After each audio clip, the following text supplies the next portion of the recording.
In this segment, we're going to talk about connecting corners.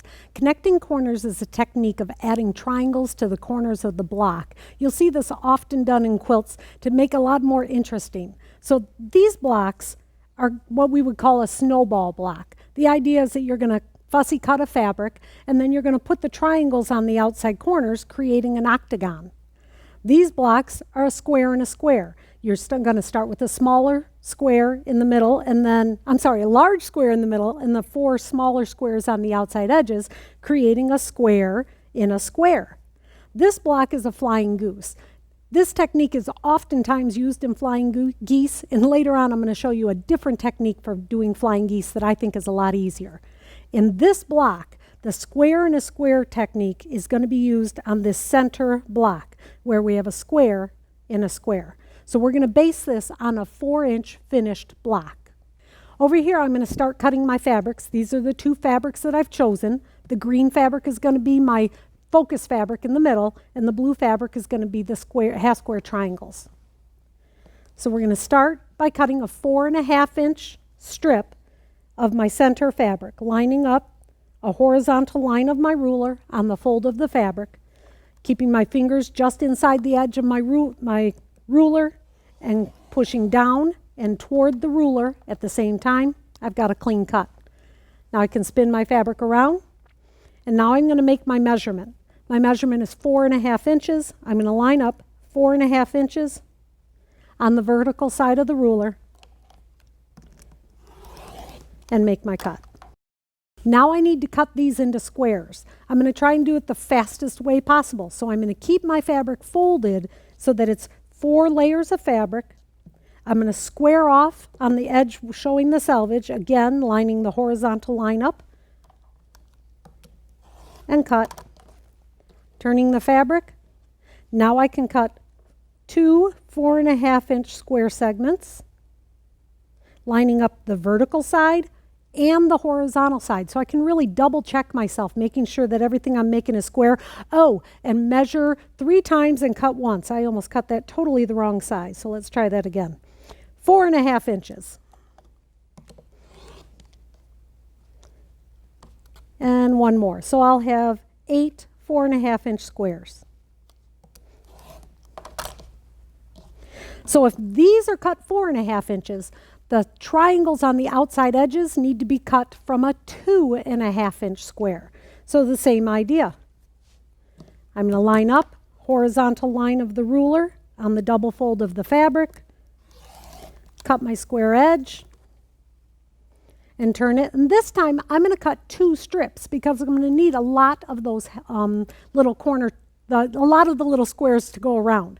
So 2.5 and 2.5 in power cutting is 5 inches. So I'm going to start the cut at 5 inches on the vertical here. Going to cut 5, slide it over to the left, and cut 2. I can fold this fabric away, and I'm going to try and do it again the fastest way possible. So I'm going to stack my fabrics up. So now I'll be cutting through 8 layers of fabric, not a big deal with your 45 millimeter. Line it up on the horizontal line of your ruler, cut through all 8 layers of fabric, turn that around, and now I'm going to power cut my squares. How about a 12-inch square? All right, so I'm going to do 2.5, 5, 7.5, and 10. So start with 10 inches on the left-hand side, line up a horizontal line of the ruler on the cut edge of your strip, and the vertical is on the 10-inch measurement. Cut once, slide over 2.5 inches to 7.5.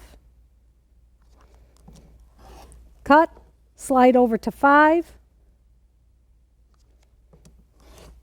And now over to 2.5. So you're going to use power cutting for a lot more than just strips. You're going to use power cutting in all of your quilt making when you need squares and triangles and rectangles. Think about using power cutting to make your technique and your quilts be, well, you're going to go faster. So now we're going to take our squares. Now these are a few that I've already started. Oops. Here's our large squares and here's our small ones. We need to actually draw a diagonal line across the small triangle. There's a lot of different marking tools, but this is one of the ones I like the most. It's just a white marking tool. It's a mechanical pencil, so it stays sharp. I'm going to line my ruler up on the 2 points. Keep my fingers really tight here on the edge of the 2 points so that the fabric doesn't move underneath, and mark your line. Now, I don't know how well you can see it on camera, but I can see that white line really well. I'm going to mark 4 of them for this block.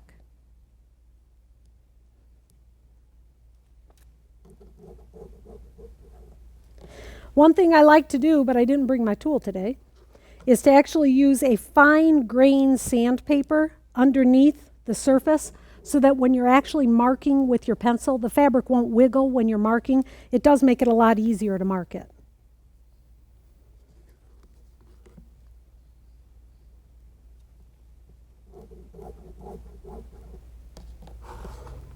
Now I'm going to take the 4 small squares and a large square to the sewing machine. Now we're ready to sew our square in a square block. So I've got my large squares and my small squares with the lines drawn on the back of them. I'm going to set my machine up with my needle in the center position. We're not looking for a scant 1/4 inch at this point. We actually need a straight line. So my machine is set up in in the center position, and I've put my leader on the back so that when I start sewing, my fabric won't go down into my machine. I'm going to line up the small square on the corner of the large square, and I'm going to start sewing at the point and sew to the other point.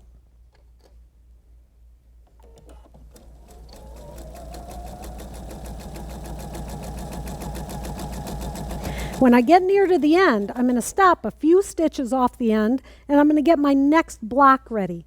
This is going to make it really convenient and easy so that when you're actually chain piecing these, you're not going to have a lot of thread wasted, and you're not going to have a lot of space between your blocks. This time, instead of the small square being on the right-hand side, the small square is going to be on the left-hand side. So I can actually fit it right in to the next block. So when I start sewing, it is going to just be sewing right onto the next block, so I didn't have any wasted. And then I'm going to cut off the back. With a square and a square technique, you can sew 2 squares on opposite corners of the large square before you have to stop and press. So again, I'm going to line up the square onto the corner, and I'm going to position it right next to the block and sew.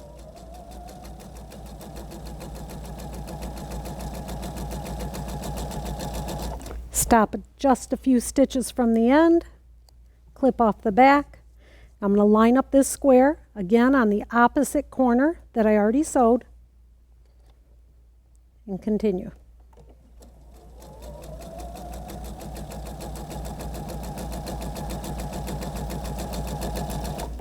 Going to get my leader ready so I can sew right onto my leader.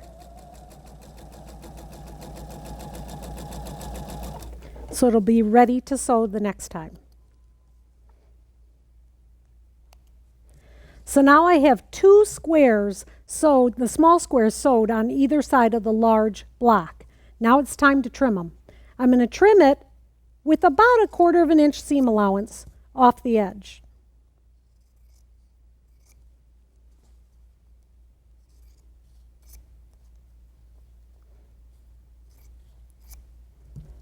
And now we're going to iron.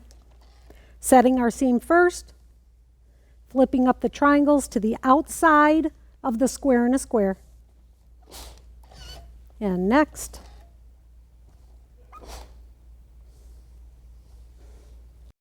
Now we've got the 2 sides done, and we're ready to sew the squares on either corner. This time I want to do it a little bit differently. I've done it so far with the line drawn on the square.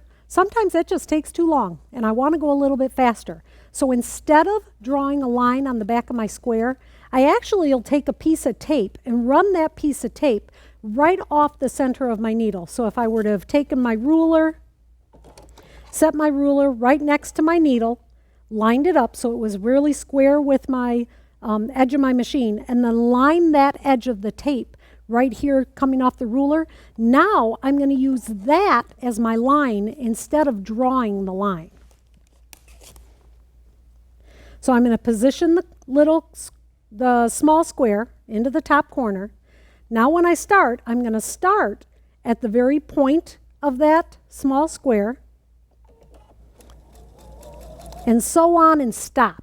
Now look at your square, the small square, and you want to line up the bottom point so that it's directly lined up with the tape that you put on your machine. And I'm not going to look at where the needle is. Now I'm going to look down here where the point is at the tape, and I'm going to try and line that, keep that point lined up with the tape as I go. Watching it all the way. And stop. Now I can do it to the other side, just like I did with when I had the line drawn on it. This time I'm just going to line it up to the other side. I'm going to start at the point, stop. Now line the point of the square up with the line of the tape on my machine. And just watch that bottom point. Don't watch the needle. Watch the bottom point as it's lined up. And this is just going to be the same exact technique, but you've just saved yourself the time of having to draw all the squares. Now, if you're only doing one block, it's not a big deal. It's not going to take you that long to draw 4 little lines. But if you're doing a quilt that has a lot of the square and the square blocks in it, this is going to save you a ton of time, and you're going to get the quilt done a lot faster.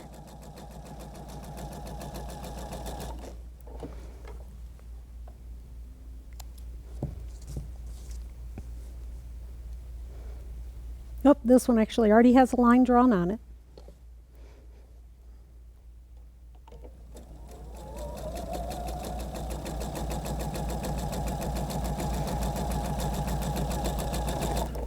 Grab my leader and sew off onto the leader.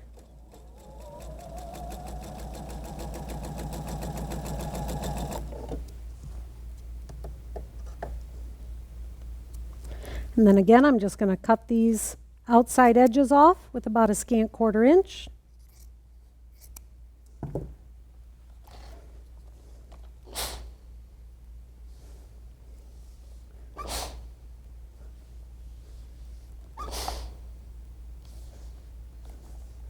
And now I have a square and a square. That's actually 4.5 inches right now. It's going to fit perfectly into this block. So I hope you like doing the connecting corners technique. Thanks for watching our show. We hope you liked it. Please subscribe to our channel and leave us a comment. We'd love to hear from you.